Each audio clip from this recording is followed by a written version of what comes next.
What took my breath away, what I couldn't understand was, how was this team, I hadn't won the league for 20 years at the time, still the biggest supported team. The most important thing in the match is tickets. As long as they're in the bag, everybody's set and we can go. It's not very nice when you're getting sort of like 60,000 screaming at you like to try and get your game together. But you knew that's the pressure of playing at Manchester United. Manchester United, I think once you've been there, I think there are very, very few people it doesn't stay in the blood. You get woven into the fabric here, quite simply that.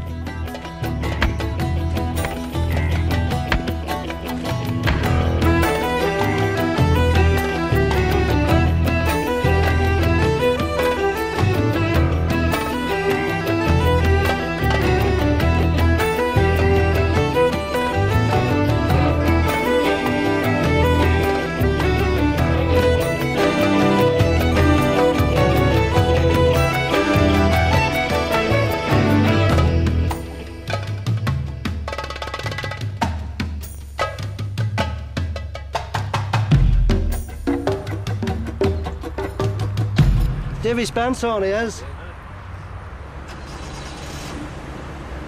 Right, that's about us here when we get John and Janice.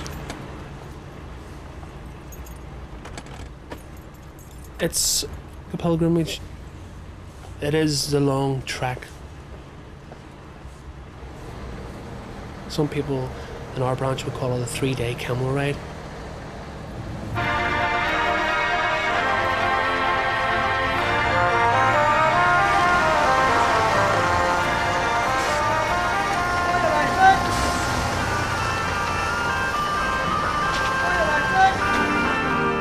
To my great surprise, I opened the Independent on Thursday morning to find a 3-column picture of the ex-manager of Newcastle United Football Club on the front page.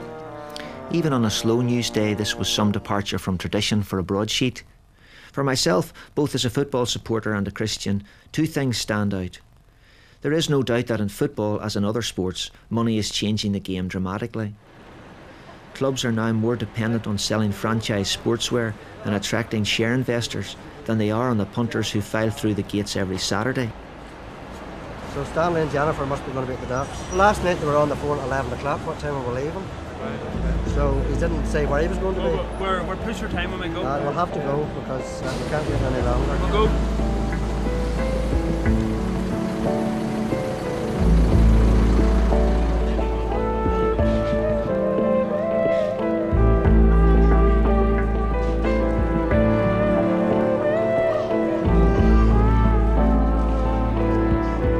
I had a young nephew and he was Man United mad. He was what, I think about 3 or 4, and then it sort of developed and I would have bought him the United shirts and different things. And I promised him I would take him to see United. He was, you know, just over the moon with it, but I think I was over it further than him. And like when you got to Old Trafford and you looked around you, God, it was like Lots Corner Market on a Sunday.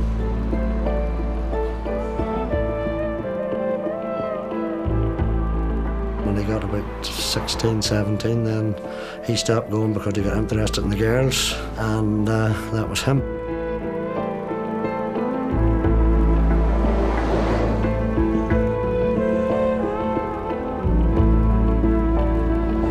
People say, why don't you go and live in Manchester? Sure, it wouldn't be the same. I don't think it would be the same as the buzz of the travel, the good company, the crack. If I wasn't able to come, just I'd die.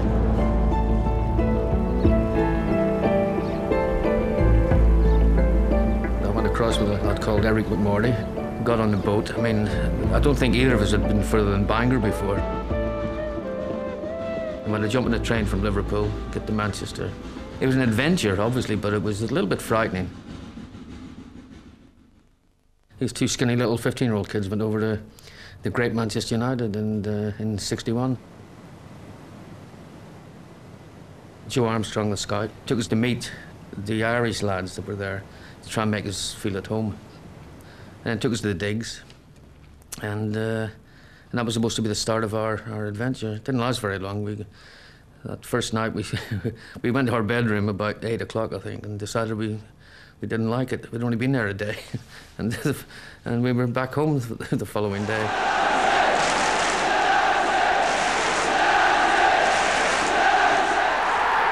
If you take the FA Cup, apart from 1909 and 1990, there's always been Irish players involved. Noel Campbell received the cup from Her Majesty to the cheers of United's deliriously happy fans. At last, as far as they're concerned, the cup's back home.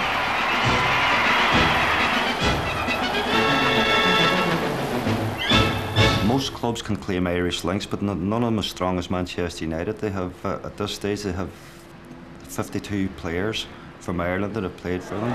Augustin, oh, Grimes is onside and so is Whiteside here. Oh, I say, it's absolutely fantastic what Whiteside has achieved. Punched out, Nico!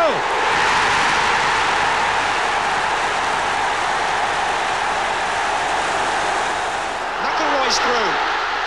McIlroy is through.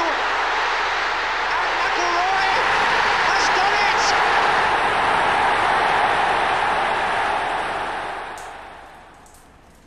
Oh, it's definitely not all glamour. I mean, especially at a big club like Manchester United, you after a long season, we used to go away on tours. Some of them being like 3 weeks, 4 weeks, some 5, playing games. You know, we travel all over the world, and you're living out of a suitcase, and that can get very, very frustrating. But being Manchester United, the world want to see, and you had to do that. That can be very, very lonely.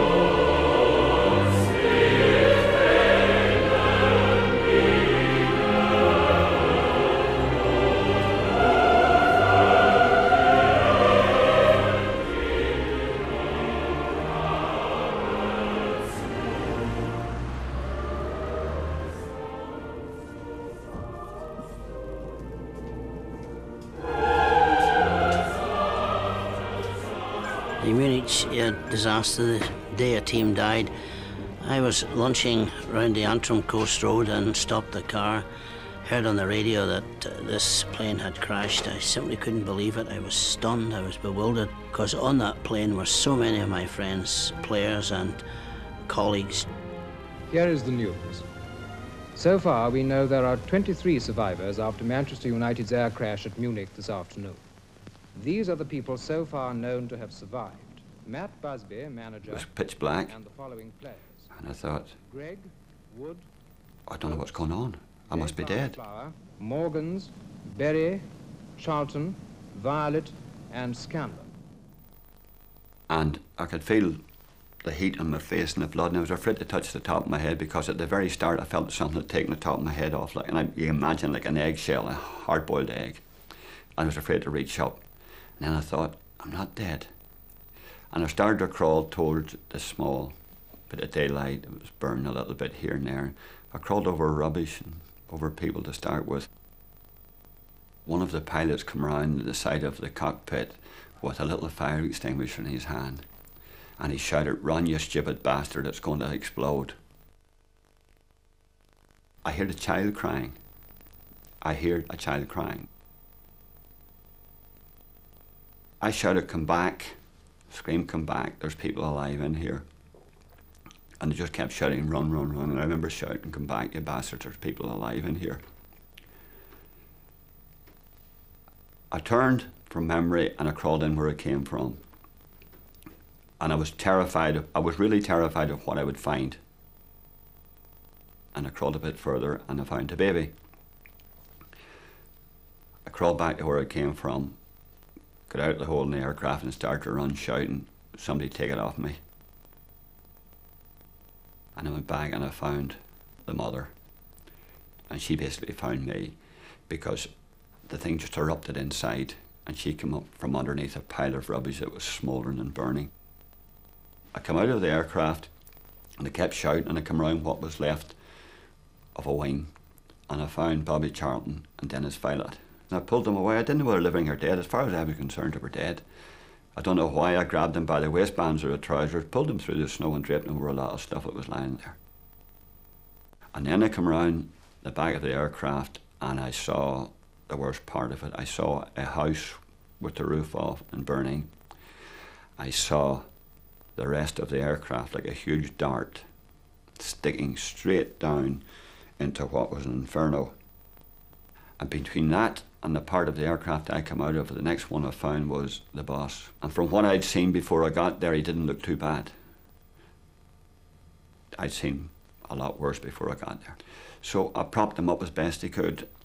And I don't know why, from the very outside, from the split second it happened, there was something in my head about Blanchy. And I went looking for Blanchflower. And I found Jackie.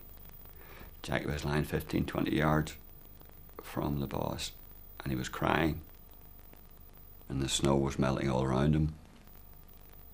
Basically lying in a pool of water, and he was crying that he'd broken his back. And Roger Byrne was lying across his waist, as if just straight across his body.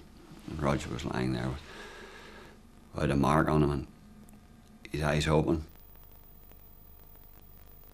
And I got down beside Blanchy and I said, "You're okay?" And he said, "I broke my back, I can't move, I broke my back." And I said, no, you're okay. And I looked down and his right arm was severed. And he didn't seem to know that, so I just kept talking away to him, and I took my tie off and I tied like a tourniquet because the blood hadn't arrived. And yet I could see the bones of his arm. The next thing, the Volkswagen van with a side loading door arrived. And we got Jackie into that and we'd driven through the snow to the hospital. On the fringe of a Munich airport lies the wreckage of an airliner, still smouldering from a crash in which 21 people were killed. Tragedy enough at any time. But in that plane were a group of young men who were almost the personal friends of millions. Manchester United, the finest soccer team Britain has produced since the war.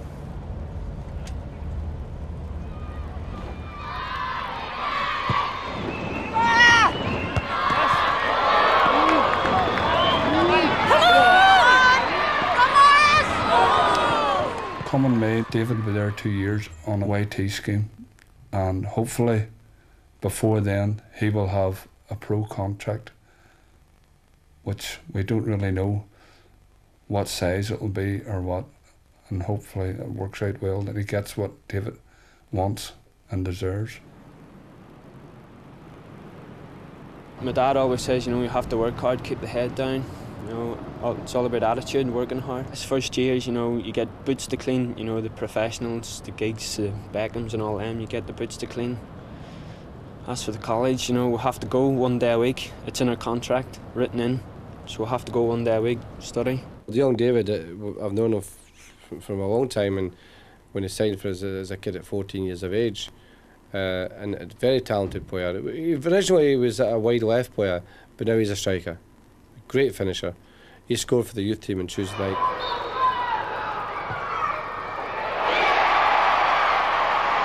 With been away from home now a year and a half, he has grown up very considerable, and he knows that he can make it elsewhere if it didn't work out. 1 year, I remember I was the manager of St Mirren, and I wasn't enjoying telling young players the previous 2 years I was there, and they were freed. So I had this great idea about bringing them all in together. An absolute disaster. Because I was actually shunning my own responsibility. But I was young, I was only 34 or something at the time, So I was just getting used to management, and I thought this would have been a better way. Oh God, it was a nightmare. One young boy started crying in front of everyone, So you have to do it on an individual basis. You have to try and explain to them this is not the end of the world, that they could go on and have great careers. But it's a horrible job.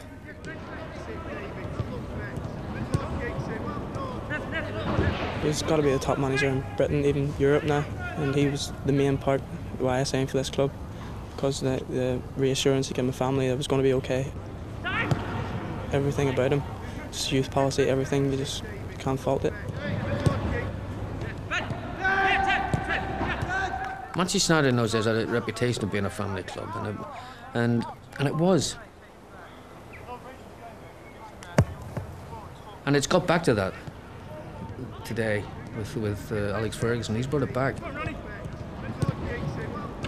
I get on so well with him. I've got a lot of respect for him, and I think he'd be the first to admit that maybe he's taken a little. He met Sir Matt towards the end of his life, and I suppose didn't really get to know him as well as some other people. But I think Alex would be the first to admit he's taken a little bit of a leaf out of the great man's book, and is getting close to achieving greatness. And if he keeps going, he will.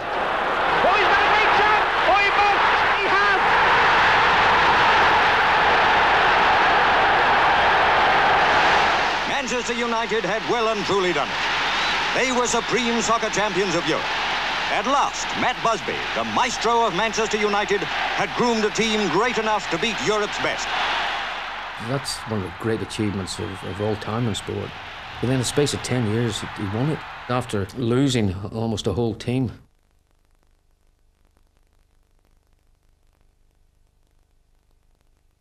Jimmy Murphy said to Bill Folks and myself, look, he'd like us to go to the hospital again because for those that were alive, he wanted to see someone to I suppose, stay their sense of shock, to not let the sick ones realise how bad it was.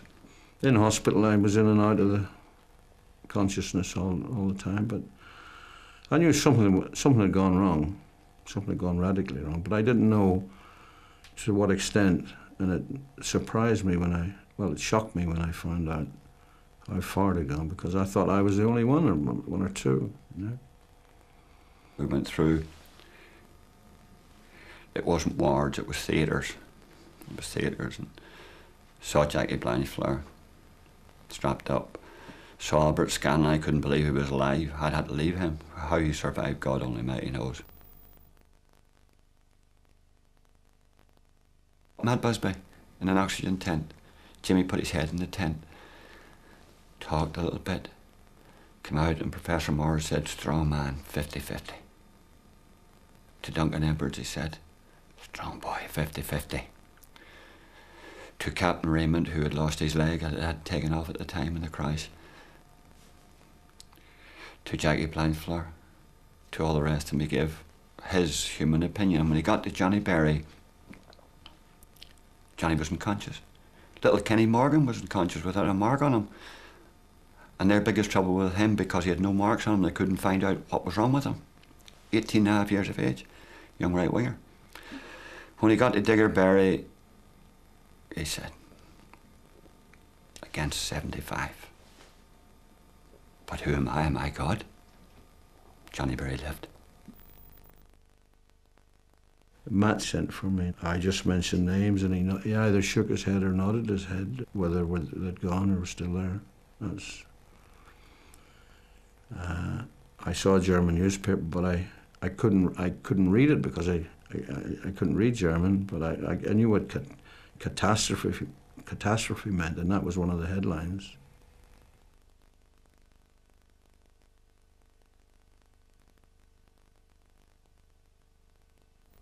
Then to Big Duncan's room, and Duncan was propped up in bed, and as we walked in, he was propped up because he couldn't lie down. They couldn't lay him down. And he turned his head, and he was conscious, and he turned to Jimmy Murphy and said, what time's the kick-off? And Jimmy Murphy said, 3 o'clock.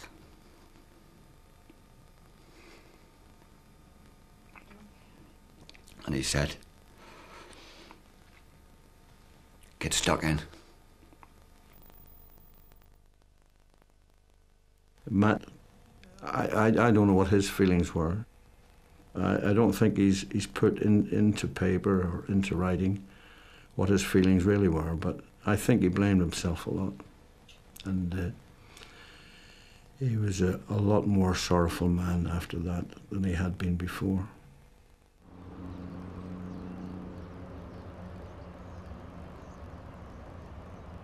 My poor mum and dad, they thought I'd done something wrong. They couldn't understand why I'd come home after a day.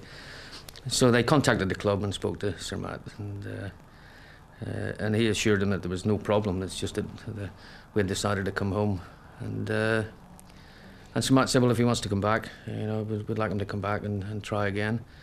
So a couple of weeks later, I went back. And I felt I'd let really my mum and dad down more than anything. So I decided whatever come what may, I was going to stick it out and see what happened. So I went back on my own, went back to the same digs, dear old Mrs. Fullaway, and stayed for about 12 years.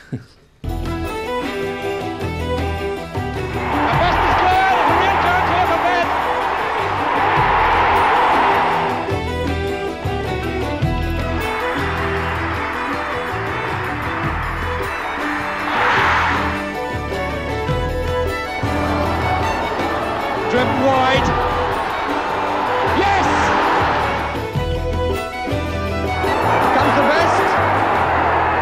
And it's there. Yes! There has to be a certain analogy about the story of George Best and another young player. Young boy made good. How do you handle success? And George would be the first to admit success he'd found very difficult. So we have a certain way of dealing with that, and George Best is the reason. What we've done with Philip, he's been involved in a lot of the first team pool activity. He's involved in the training every week, the first team. I think he probably understands how difficult it is to get in a team because of the Beckhams and the Butts and the Giggs and Scholes and that are not far ahead of him in terms of age. But he's got a terrific talent, the kid. I mean, he will make it. There's no question about that. Obviously, it's a bit difficult because of the quality of the squad, but the manager just keeps on. You have to be patient, and I've total faith in him. When the time's right, if he thinks I'm right for it, he'll put me in.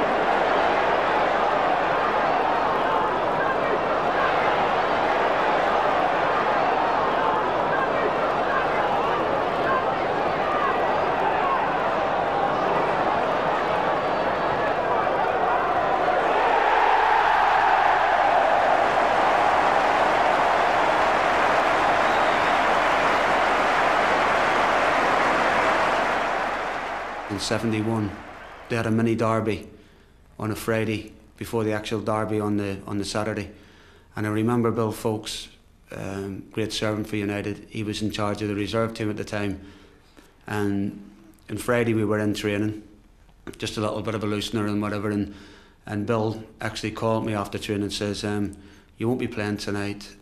You've got to report tomorrow for the first team," and that's all exactly what he said to me.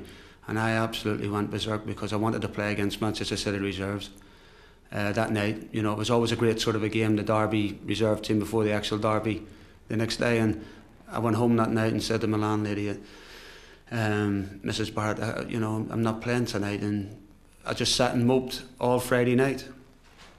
I hadn't a clue that I was going to be playing the next day until I reported to the ground at 11 o'clock Old Trafford, and Frank O'Farrell pulled me in and said that Dennis Daw had failed the test and you're playing. Well, I just couldn't believe it.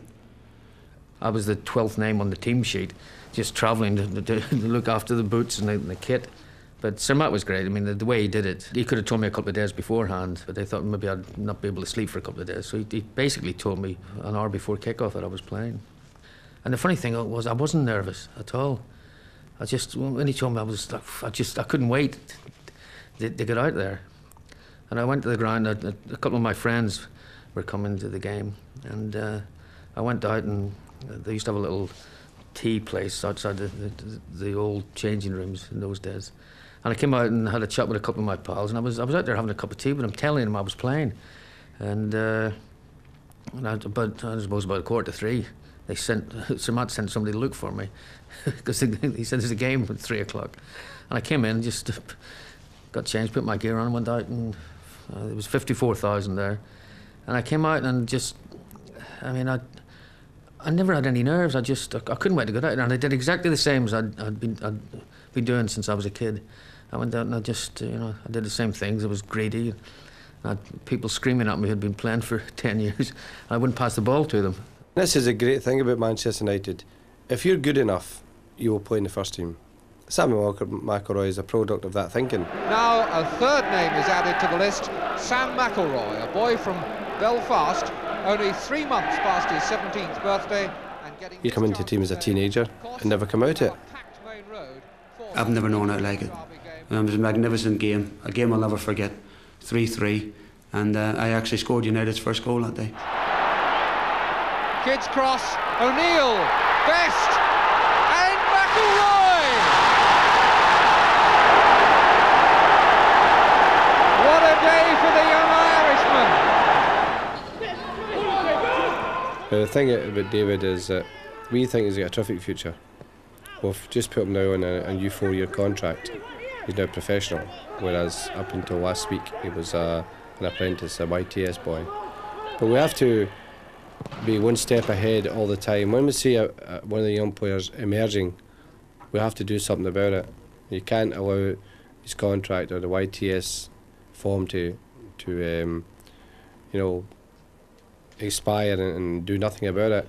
In the case of David, by putting him on a 4-year contract, we're confirming our belief in the boy and also giving him the confidence that we think he's going to be a player. Well, as soon as David found out about the contract, he got on the phone, and of course he was very pleased, excited about it, and just asked me and his daddy how we felt.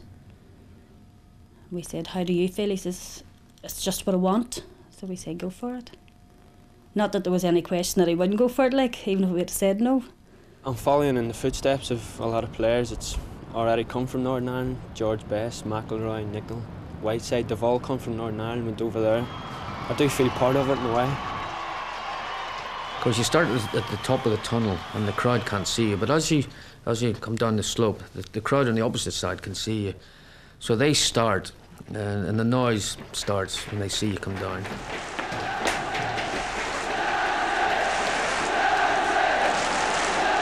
Of course, as more and more players are seeing them come under the pitch, that section, it just spreads around it, and the noise gets louder and louder. It's like turning the volume up.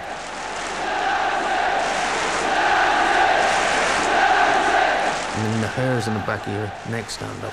It's an amazing experience, and I mean, you can't describe it unless you've actually been there.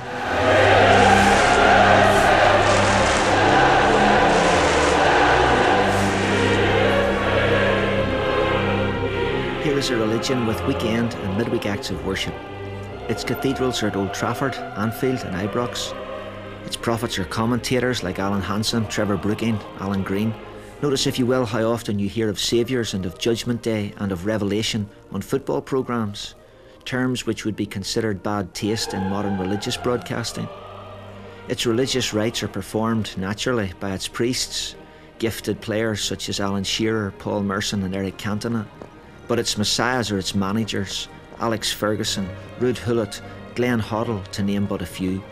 We are witnessing religious devotion in football these days, for as any Christian knows, a messiah who fails to meet public expectations is crucified. This certainly throws down a challenge to the organised Christian churches, for we have failed to capture the public imagination in a way that our national game has. One or two things for tomorrow morning. Alarm calls will be arranged for 8:30. The coach will leave for Old Trafford at 10:30. If you're not on the coach, we will assume that you're going to make your own way. Thank you. Come on, United!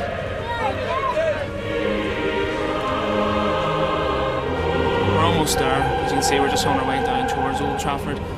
Getting very nervous now before the kick-off. Can't wait for the action to start. But don't feel any different from previous trips. Old Trafford's just here. We've arrived.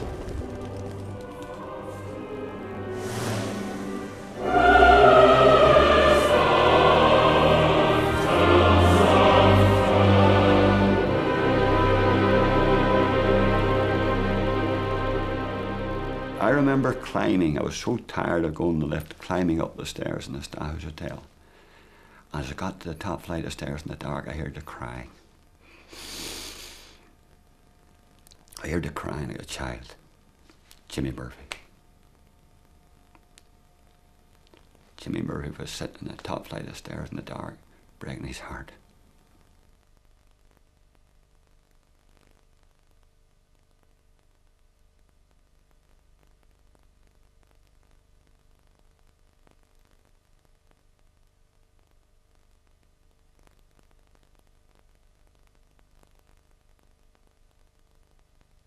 And I'd lost such a lot of people I grew up with. Best man at my wedding, Tommy Taylor, and people like that. Can't replace it. So I look for outlets now, and the outlets are the opposite to what I feel. Because I don't really mean what I say, because I can't say what I really feel.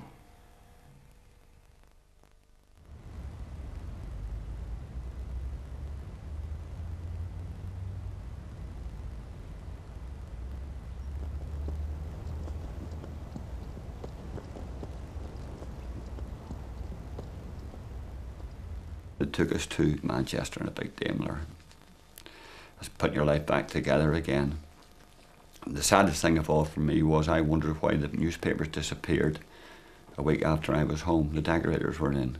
And I couldn't find the papers till I found out that they were hidden because Duncan had died 10 days later. And that was a terrible blow, because here was this youngish fella. He wasn't a giant, but he was a big fella, and I'd last seen him alive, and his last words were, "I get stuck in." Munich was traumatic, but I think Munich created a sympathy for Manchester United that has carried right on and made so many people want to be supporters of that club.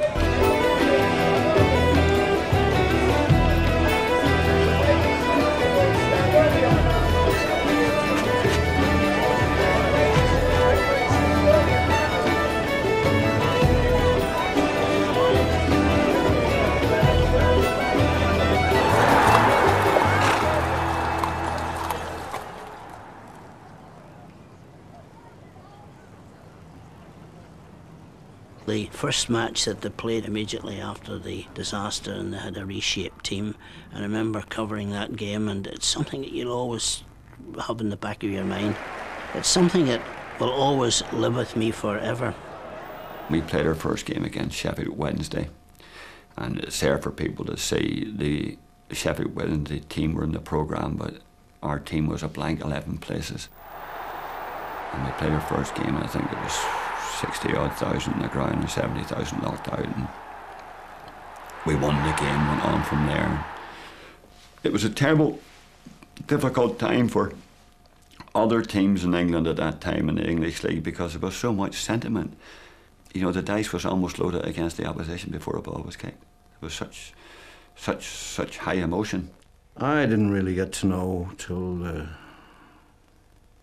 8 or 9 months later that I couldn't play again. Devastated. Saturday afternoon's gone out of your life, and you don't know what to do on a Saturday afternoon.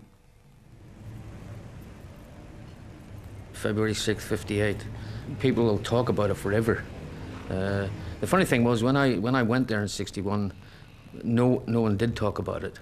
It wasn't taboo, but it was just, I mean, this was 3 years after it happened, and it just seemed that you obviously couldn't put it out of your mind, but people that had been involved in it, who were still at the club, really didn't want to discuss it, which was, you could understand, really.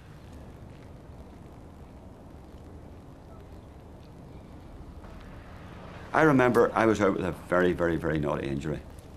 I asked could I go and train with the kids at the cliff.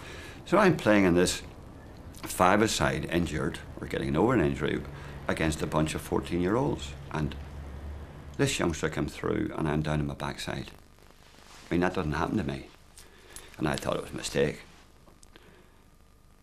And he did it again. What I did to other people, he did to me.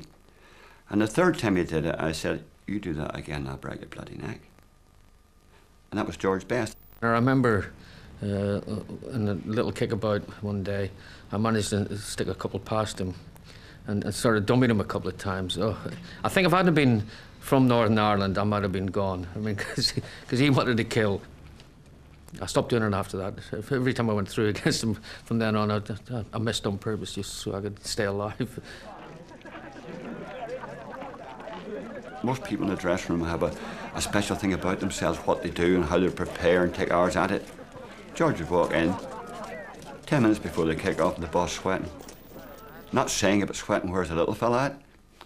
George come in, pull his clothes up, pull his jersey on, pull his jockstrap on, his pants on, socks on, and pull his boots on like a pair of Wellingtons, and walk out in the pitch and be brilliant. Great, great, great ability. The little sod cheated us all because he didn't do it long enough. Here comes Best again. What a player this boy is! He's got another! What a player! People say that he wasted his life, you know, and was out of the game far too early. But you look at the record books, how many games did he play for Manchester United? He played well over 400 games and scored, I think it was 170 goals or something like that. How could that be a wasted career? United got him from 17 to his 27, 10 years of greatness. It's very difficult to imagine that could happen again. A player given that amount of time to the one club and also producing the quality he did. Yeah, I mean, I think George had weaknesses. We've all got weaknesses, and his weaknesses eventually shortened his career. But nonetheless, for 10 years, he was unbelievable at this club. So there's been a lot of players from Northern Ireland, and I'm just glad to be included in one of them. Like Norman White said, George Best, Sammy McIlroy, Jimmy Nicholas, there's loads of them. So I'm just happy to be here at the minute. I'm getting a real buzz of excitement now. Blackburn Rovers, big game for United today. Can't wait. A lot of guys seem to think that maybe Sunday's a day for going to church, but Old Trafford, theatre of dreams, for most it is holy ground already. Once you're in here about a year, 2 years, and this has happened time and time again with people who have joined the club, it's the greatest experience of their life. They don't want it to finish, but it does finish. But when they leave, they'll always regard it as their club. It's just one of these clubs.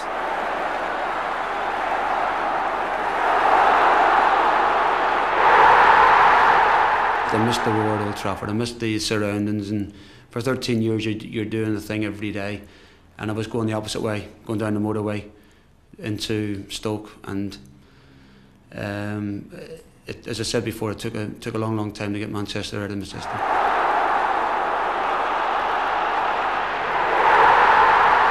I love it, the fact that Manchester United are hated so much by other supporters, because it means they're a special club.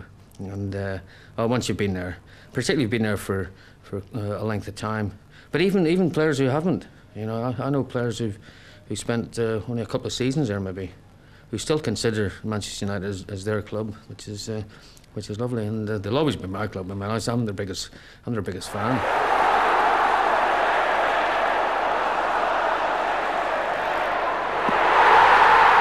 There's 2 of us left now from Northern Ireland, so I hope one of us can make the grade and keep the tradition going.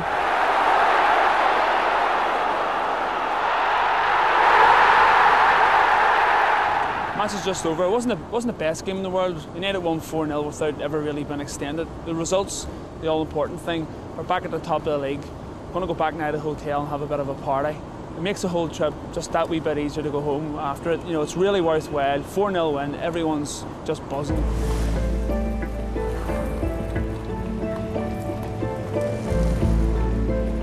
There'll be always something dramatic happen at Manchester United.